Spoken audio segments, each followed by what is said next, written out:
Hello friends, I am Mrs. Neha Pandit from Ferguson College. We have discussed chapter number 11, that is alcohol, phenols and ethers, and in the last lecture we were discussing about the physical and chemical properties of alcohols and phenols, and today we will consider chemical properties of phenols and ethers. Let us start with the chemical properties of phenol. The first is halogenation of phenol. Now phenol is having OH functional group and it is donating its electron density to the benzene nucleus. So naturally it is a donor activating an orthopara directing group. Means phenol undergoes electrophilic substitution where the halogen will form halonium ion and which will attack at ortho and para position of phenol depending upon the conditions used in the reaction. So the first reaction is phenol is treated with bromine water. Now in case of a polar solvent like water, this will form a phenoxide ion which is definitely more stabilized. The more negative charge is localized on ortho and para position, and hence all three positions of phenol, that is 2, 4 and 6, means both the ortho and para position will get displaced by corresponding electrophile, and the product I am getting is 2,4,6 tribromophenol. So phenol on treatment with bromine water undergoes bromination forming 2,4,6 tribromophenol. So this is what you have to remember. Now when the same reaction is carried out in presence of a non-polar solvent like carbon disulfide, definitely all three positions will not get activated at same time, and it will give you a mixture of two compounds which is para-bromophenol and ortho-bromophenol, in which the para is always a major product. So this is the basic difference. With bromine water I'll be getting 2,4,6 tribromophenol, which is of course a white precipitate, and bromine water is yellow liquid. So this is used to distinguish phenol from alcohol, this particular reaction. And if I am using bromine liquid in presence of non-polar solvent, I am getting a mixture of para-bromophenol and ortho-bromophenol. So this is what bromination of phenol. Then I talk about nitration of phenol, that is substitution of hydrogen atom by a nitronium ion. Now when I am using a dilute nitric acid, phenol will undergo nitration where it will be replacing hydrogen either at ortho position or at para position. So I get orthonitrophenol and I get paranitrophenol.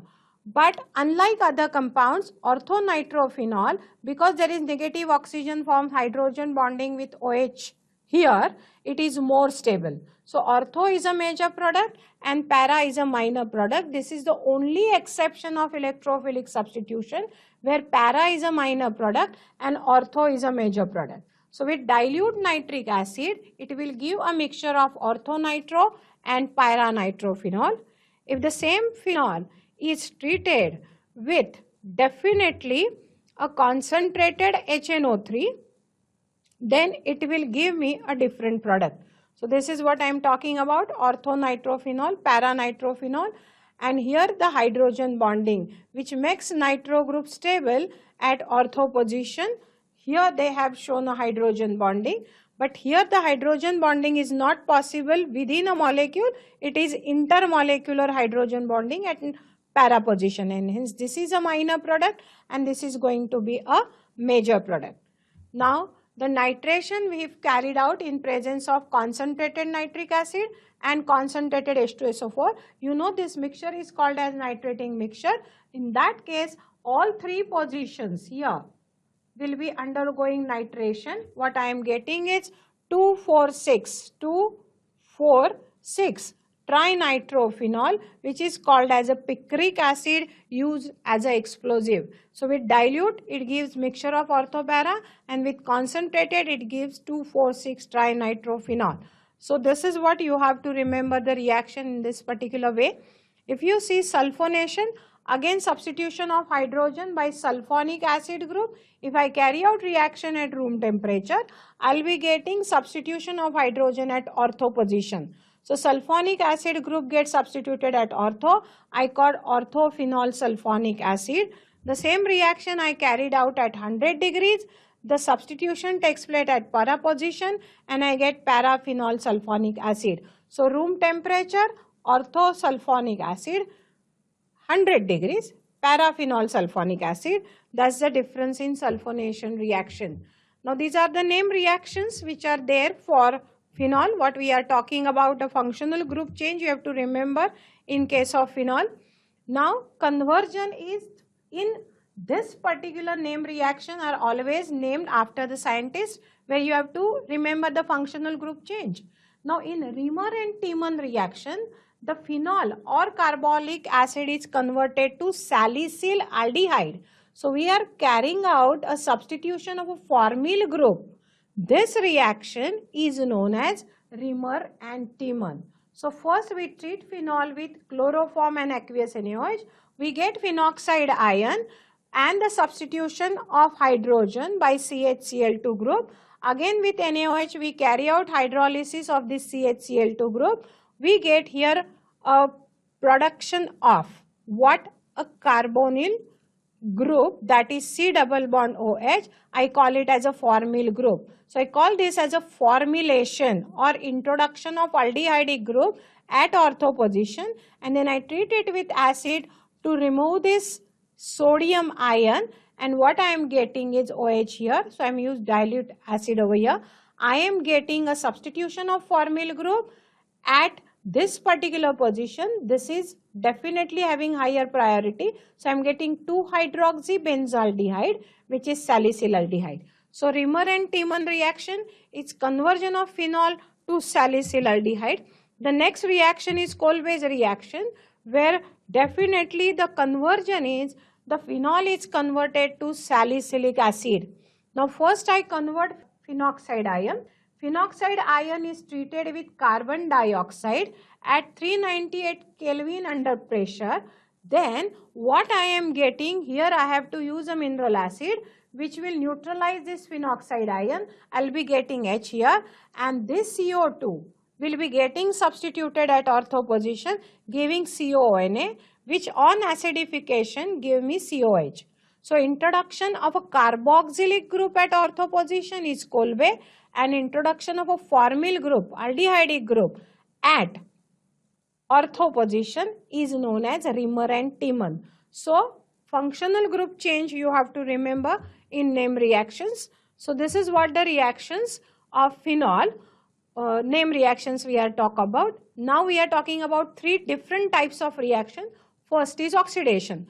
Phenol undergoes oxidation with stronger oxidizing agent like CrO3, and here removal of hydrogen at this position, removal of hydrogen at this position, that is at para position, and addition of oxygen. So I will be getting double bond produced at 1 and 4 position, and I am getting here a compound which is definitely C double bond O, C double bond O, a dicarbonyl compound which is ketone called as benzoquinone.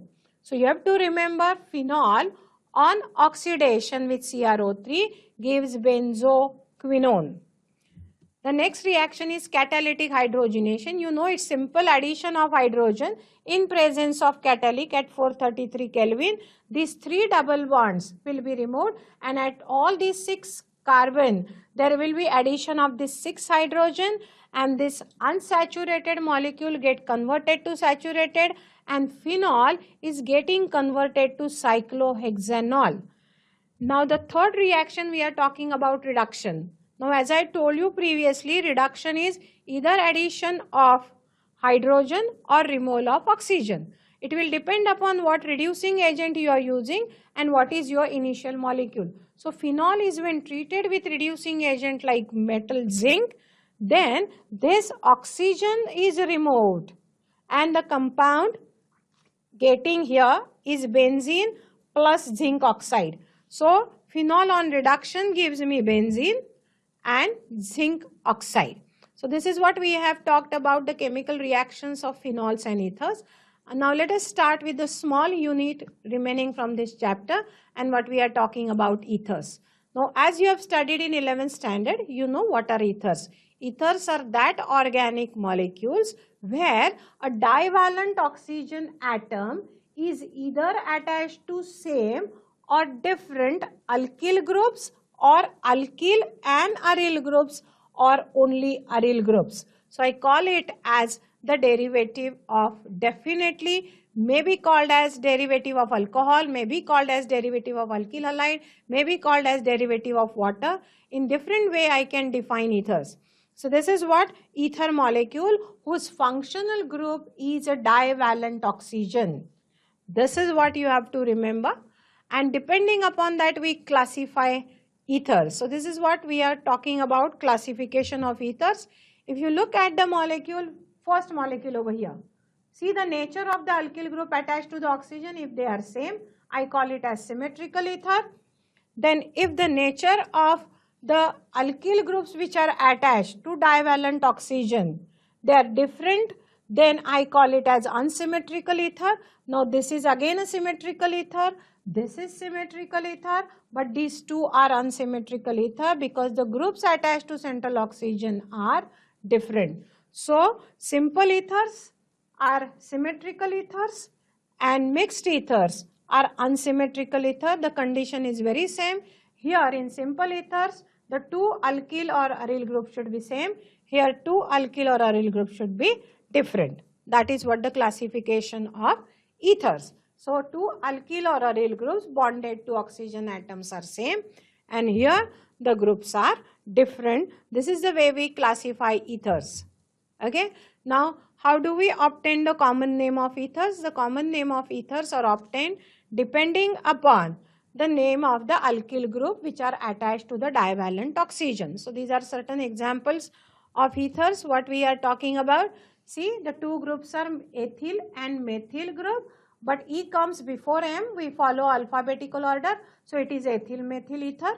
When I am talking about this particular compound, this is methyl and this is propyl. But propyl has got a position isomer. It is number 1 carbon, so I call it as methyl N-propyl ether. I call this as, because it's a secondary carbon here, I call it as methyl isopropyl ether. Then here it is methyl phenyl ether because phenyl, methyl, M comes first. Here phenyl is there and ethyl is there, but E comes first, so ethyl phenyl ether. Now two groups are same, so I am using prefix di followed by the name of the alkyl group, dimethyl ether. Prefix is going to be used di. Two alkyl groups are ethyl, so diethyl ether. Prefix di, again two phenyl group, so diphenyl ether. Right? So these are the common nomenclature of ethers. Now we will use the IUPAC system. Now in IUPAC system, the ethers are called as alkoxy-alkane. Now here the molecule is broken at two stages. The first stage, I am going to break the molecule in between either CO bond or CO bond, and one of the group will be alkoxy and the other group will form alkane. So out of these two alkyl group, one is forming alkoxy, other is from alkane. Now remember, if I have a symmetrical ether, it doesn't make any difference. When I have two alkyl groups same, one is methoxy, other is methane. Two alkyl groups same, so ethoxy, ethane. But when I have two alkyl groups different, then definitely the bulkier group which is carrying more number of carbon atom will be forming alkane according to IUPAC, and the smaller group will form alkoxy. So when I have two different groups, the smaller group methoxy, the bigger group with two carbon will form ethane. So the name of ethyl methyl ether is methoxy ethane. Now when I have an alkyl group with more number of carbon atoms showing position isomerism, then in that case definitely I have to select the longest continuous chain of carbon atom, number it, so that the alkoxy group will be indicated by lowest position. So it is 1, 2, 3. 3 carbon alkane is propane. Then on the first carbon atom there is a methoxy group, so I say 1 methoxy propane. When I come here 1, 2, 3, on the second carbon atom there is methoxy group, so I call it as 2 methoxy propane. Right? Now here there is one group ethoxy and phenyl is of 6 carbons, so this will form alkane, so it will be ethoxy benzene. Now similarly this here, there are 6 carbon and there is 1 carbon. So this is smaller. It will form alkoxy, methoxy, and this bigger will be forming benzene. So methoxybenzene. This is what? Now this is alicyclic compound. Here I am having alkoxy group and here I am having alkyl group. So dimethyl. So it is 1,1-dimethyl. The functional group is methoxy at 2 position. So 2-methoxy, 1,1-dimethyl. This has become cyclopentane. So this is the IUPAC nomenclature of alcohols. Let us move on to the preparation of ethers. Ethers are prepared by dehydration of alcohols. Now remember, unlike alcohol, alcohols do undergo 2 types of reaction and dehydration itself with concentrated H2SO4. The temperature is very important. If I heat alcohol, primary alcohol specifically, at 170 degrees, that is 443 Kelvin, it will undergo intramolecular dehydration giving alkene. But that you have studied in 11th standard. But when I am heating alcohol in presence of concentrated H2SO4 as a dehydrating agent at 140 degrees Celsius, 413 Kelvin, it will undergo intermolecular dehydration giving me corresponding ether. So temperature is very important over here. If you do not mention the temperature, you don't get marks for this particular reaction. Remember, this is intermolecular dehydration. One molecule of ethyl alcohol loses H and the other molecule of ethyl alcohol loses OH, and that is what H2O, dehydration giving me ether. Okay, so this is what the reaction, ethyl alcohol at 170 degrees intramolecular dehydration is giving me ethylene. Okay, so the temperature to be mentioned correctly because the mode is different and the product is different, that you have to remember. Then this is Williamson synthesis, heating of alkyl halide with sodium alkoxide giving me corresponding ether. You have studied Williamson synthesis in the first chapter, that is preparation of alkyl halide and the reactions of alkyl halide. There you have studied this particular reaction which gives rise to ether. The main thing about this reaction will revise in short. This is the reaction Williamson's where you can prepare a simple ether or you can prepare even a mixed ether like this, right? So this is the major thing what we are talking about in Williamson synthesis. So this is what certain points of Williamson synthesis, simple and mixed ether is prepared. And what we are talking about, we do not use alkyl halides in this particular reaction because they undergo elimination reaction. We always use a primary alkyl halide and aryl halides cannot be used. Okay, so this is just a revision which we have studied in the first chapter, that is Williamson synthesis. So when I am talking about this particular reaction, if I want to prepare a ether with tertiary alkyl group, then always remember I have to use a tertiary alkoxide. I will never use a tertiary alkyl halide. So this is the correct reaction. If I want to use ether with the tertiary group, then alkoxide should be tertiary. If I use in other way, if I use a tertiary alkyl halide with alkoxide, then this tertiary alkyl halide, due to greater inductive effect of these 3 alkyl groups, undergoes elimination forming corresponding alkene, and I will be getting alcohol and NABR. So avoid a tertiary alkyl halide in Williamson synthesis when you want to prepare a ether with tertiary group. That is the precaution to be taken when you are talking about the particular reaction. Okay, even this is for secondary group, it will show you elimination with alkoxide and will give you propene in this particular method. So whenever you want to prepare ether with secondary or tertiary group, use alkoxide secondary and tertiary, not alkyl halide, right? Now similar way, the phenols when reacts with NaOH give you sodium phenoxide.